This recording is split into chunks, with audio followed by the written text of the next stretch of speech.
My ex-husband and his 22-year-old girlfriend had a baby, then left it on my doorstep with a note. And when I refused, they damaged my car, so I did this. And now they're both crying.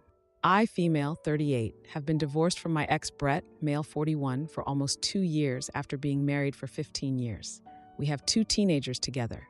Lily, female, 16, and Noah, male 14. Been trying really hard to move on with my life after Brett left me for Autumn, female, 22, who was an intern at the pharmaceutical company where he works in sales. Yep, total cliche, I know. The whole divorce thing was pretty brutal, honestly. I found out about the affair when I decided to surprise Brett at one of his company events. I walk in and see him with his hand on the lower back of this young woman, way too low to be professional. I just knew. I threw up in the bathroom before confronting him. After the divorce, I was a mess for about 6 months. I went to therapy, still go actually, threw myself into my job as a hospital administrator, and honestly, my collection of vintage salt and pepper shakers helped me through it too. I know that sounds weird, but having something to focus on and hunt for at weekend flea markets gave me something to look forward to when the kids were with Brett. My latest find was this cute little ceramic owls set from the 70s that I got for only $8. Anyway, I thought I was in a pretty good place now. I'm not going to pretend I'm completely over Brett. I still check his social media weekly. I know, pathetic. But I thought I was handling everything pretty maturely. When Brett and Autumn had their baby girl, Emma, 3 months ago, I even sent a small gift. I mean, she's my kid's half-sister, so I figured I should try to be civil about the whole thing. But what happened last Thursday has me absolutely furious, and I don't know what to do now. I had just gotten home from work after a really stressful day, and I was exhausted. I pull into my driveway and notice something on my front porch. As I get closer, I realize it's a baby carrier with a baby in it, a sleeping infant with a diaper bag and a note. The note was from Brett and Autumn saying they needed a few days to themselves. They said, "I know how to handle babies. There was formula in the bag, and they'd call tomorrow." I was in complete shock. Like, who does that? Who leaves a baby on someone's porch? What if I had been working late? What if I hadn't seen her? It was like 58 degrees outside. I immediately called Brett. No answer. I texted him saying I was going to call CPS if they didn't return immediately. I tried calling again and again. I was panicking, but also livid.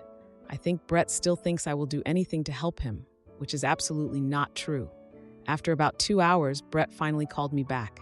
I yelled at him for leaving a baby on my doorstep. He said they hadn't slept in days. I threatened to call the police. He begged me to keep the baby just for the weekend. I told him I haven't taken care of an infant in 14 years and don't even have baby stuff. He said I'm naturally maternal, unlike Autumn, and they were at their breaking point.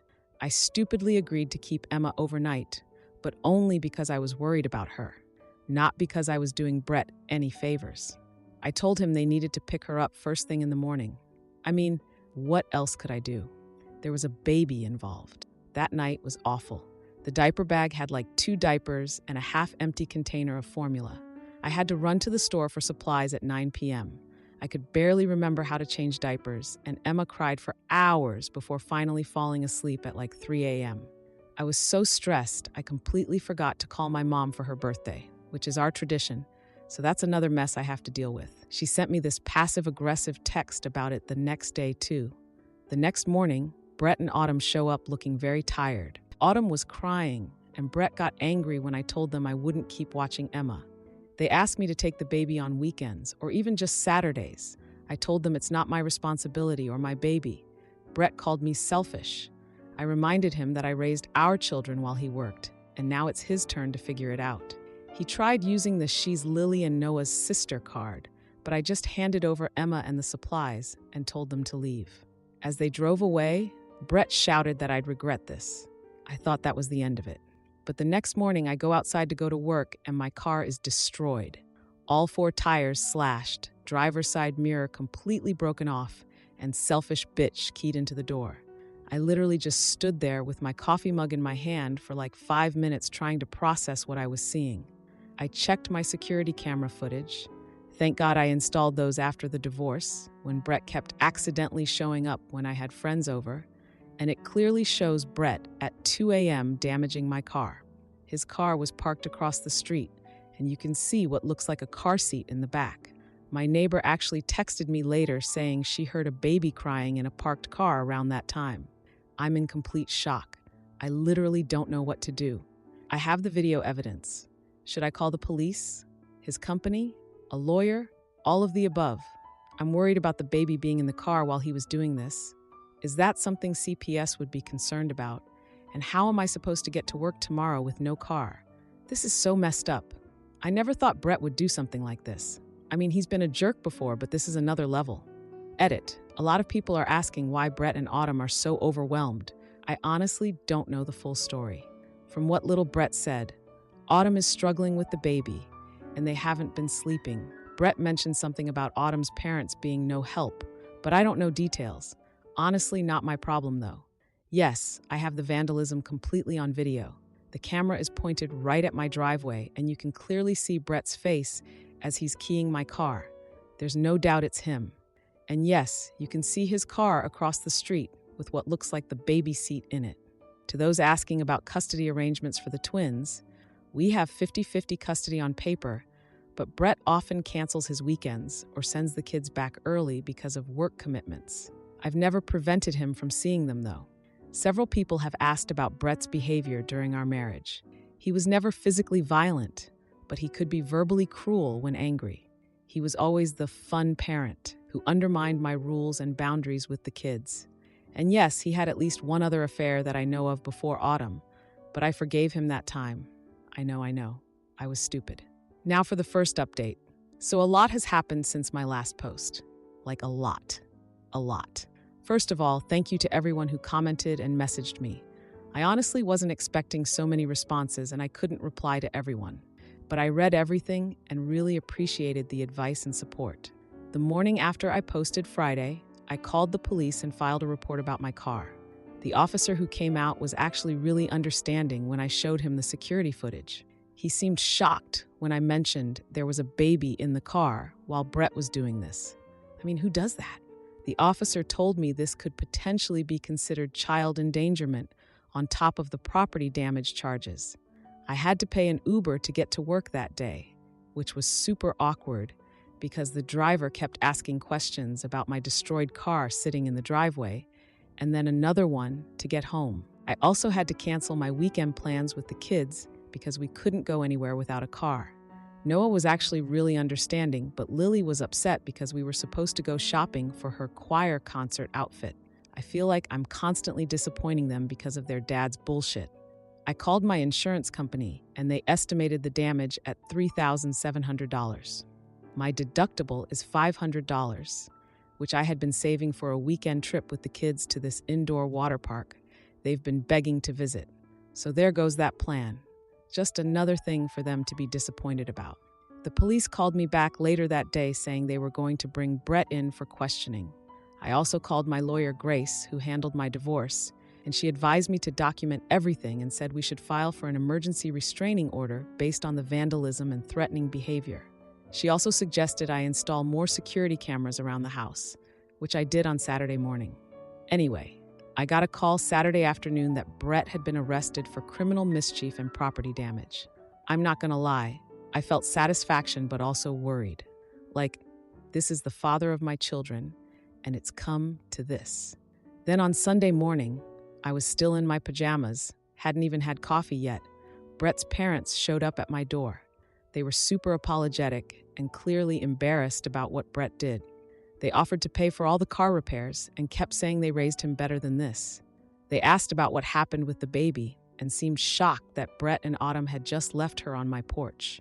His mom said they would have taken her if they needed a break, which made me wonder if they're being shut out too.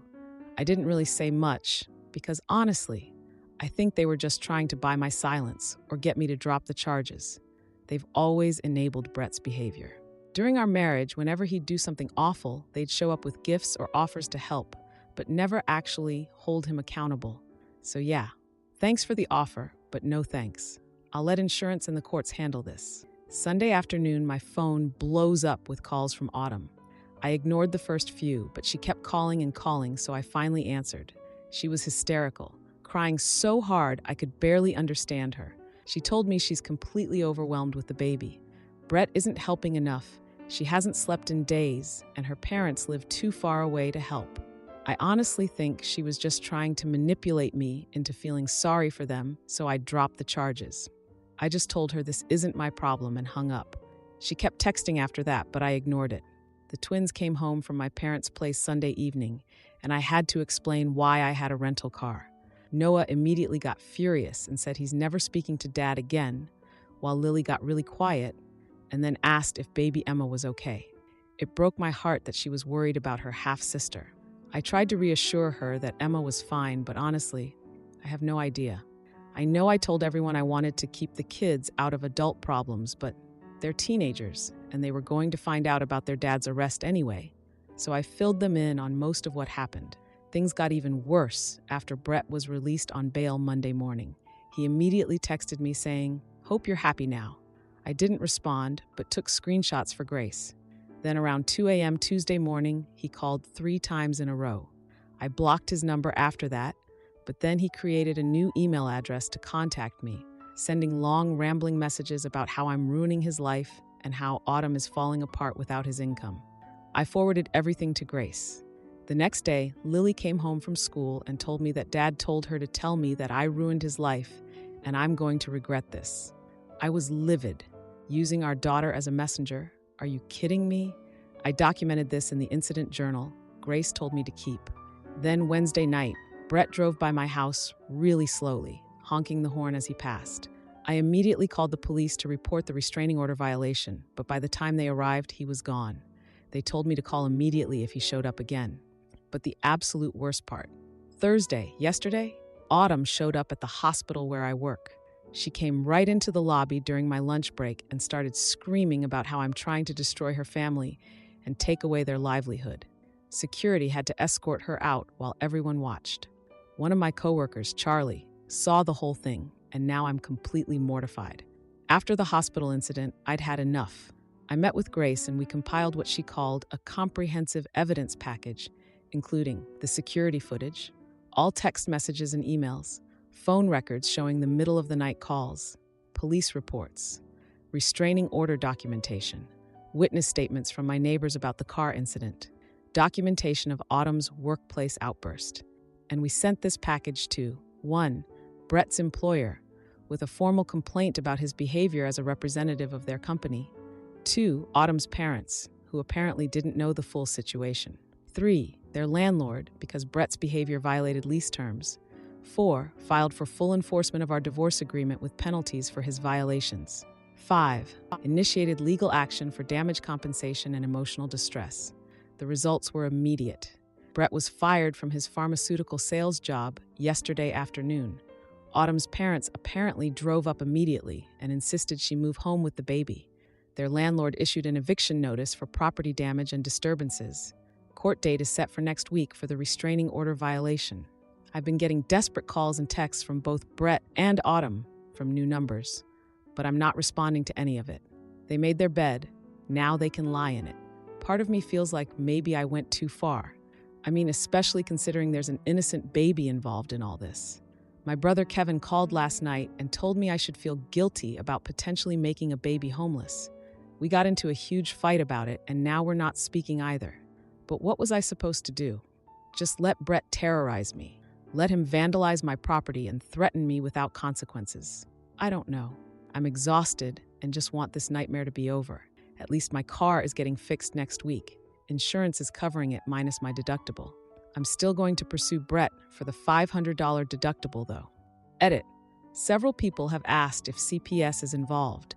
Yes, after the police mentioned the baby was in the car during the vandalism incident, CPS opened an investigation. I don't know the details of that investigation, but I did give them a statement about the incident where they left Emma on my porch. Edit 2. To those asking if I feel bad about Brett losing his job, no, not really. He should have thought about that before vandalizing my car and harassing me. Also, during our marriage, he missed so many child support payments that I had to work extra shifts just to cover basic expenses. So no, I don't feel guilty about his job situation. Now for the second update. So it's been about a month since my last update, and a lot has happened. Anyway, the legal stuff is finally resolved, mostly. Brett ended up pleading guilty to the vandalism and violating the restraining order. The judge gave him 18 months probation, mandatory anger management classes, and he has to take these parenting courses too. He also has to pay me $5,000 in damages, plus my legal fees, which were $3,200. Grace, my lawyer, says this is actually a pretty good outcome, considering he could have gotten jail time. The judge granted a permanent restraining order with these really specific rules about child exchanges for the twins. We have to do it at the police station parking lot now, and Brett has to stay in his car while the kids walk from his car to mine.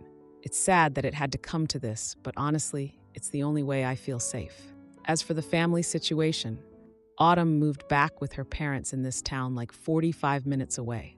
They're helping with baby Emma, which is good for the baby at least. Brett is living in this tiny studio apartment near his parents' house now. He only gets supervised visits with Emma, and his mom has to be there the whole time. I guess even his parents don't trust him alone with the baby. Can't blame them after what he did.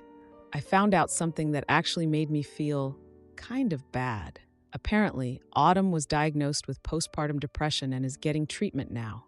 I mean, I still think what they did was completely wrong and inexcusable, but I don't know. As a mom, I probably should have recognized some of the signs when she was crying and saying she was overwhelmed. But then again, not my responsibility. I honestly don't care what happens to Brett anymore. I really don't.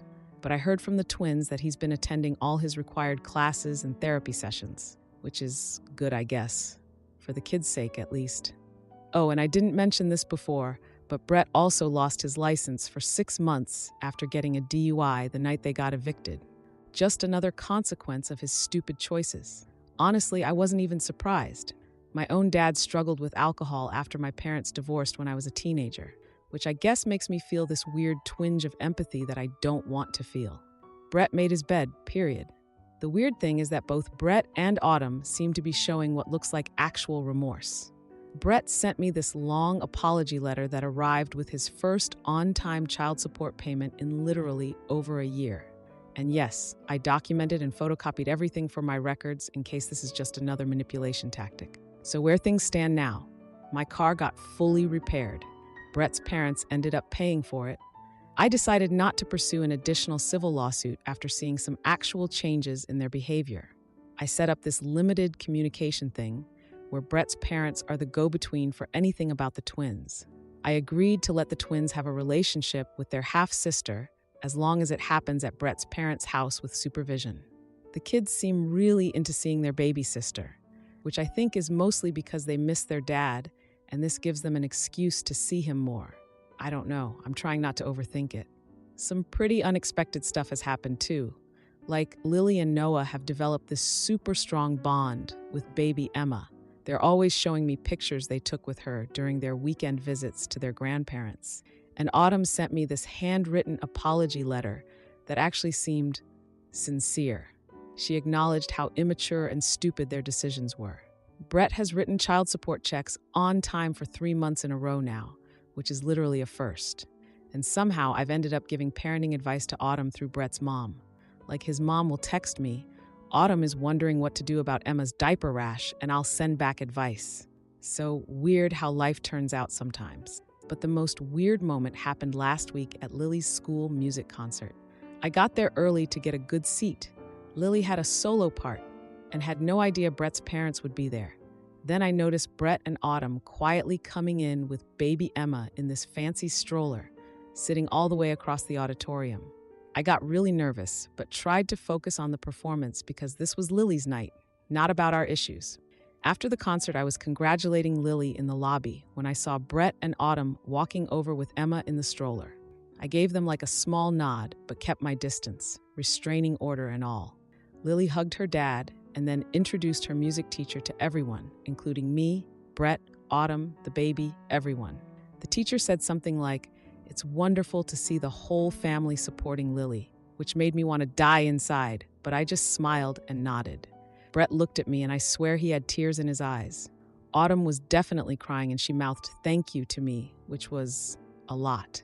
I reached down and briefly touched Emma's hand. She's actually pretty cute, before walking away to give them space with Lily. As I was heading to my car, Brett's mom caught up with me in the parking lot. She thanked me for allowing the children to know Emma and said something about how it wasn't Emma's fault she was born into this situation. I told her it's not about the adults anymore. It's about what's best for all the kids. I could see Brett watching us from a distance, wiping his eyes while Autumn was like comforting him or whatever. It was just a lot. Setting firm boundaries was necessary, but so hard. I need to be clear that what I did wasn't about revenge, even though some commenters on my last post thought I went too far.